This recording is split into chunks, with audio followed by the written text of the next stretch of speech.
39 проекти добиле околу 50 милиони денари од државниот буџет, односно 813.000 евра преку Агенцијата за филм, а ниту снимиле филмови, ниту пак ги вратиле парите назад кај државата. Открива истражувањето на ТВ Алфа. Извештаите од инспекциските служби на Министерството за култура до кој дојде Алфа обелоденуваат дека во филмскиот фонд се толерирале дури и фалсификувани документи.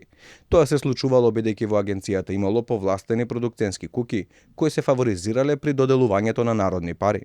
Агенцијата за филм работи нетранспарентно, неотчетно, неодговорно. Во работата повластува одредена група на продуценти и работи спротивно на законот за филм и другите закони. Работата на Агенцијата за филм е подредена на субјективизмот на мал број на лица кои имаат одлучувачки функции во стварувањето на нејзините надлежности. Таквото констатирано работење создава сомнеш за постоење индиции за прекршување и на кривичниот законник. Инспекторите од Министерството за култура нотираат дека законот се применувал селективно, наместо редовно вработените. За тоа кој ќе земе државни пари, да одлучуваат биле ангажирани надворешни соработници.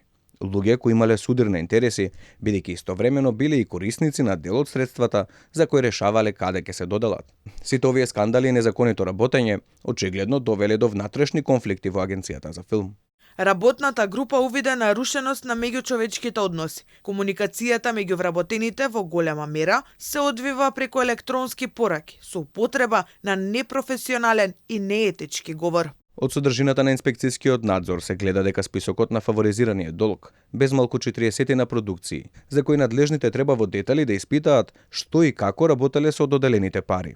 Но на што загрижува е што владата и Министерството за култура знаеле дека со години се злоупотребуваат народните пари преку Агенцијата за филм, но во поголем дел од случаите не реагирале.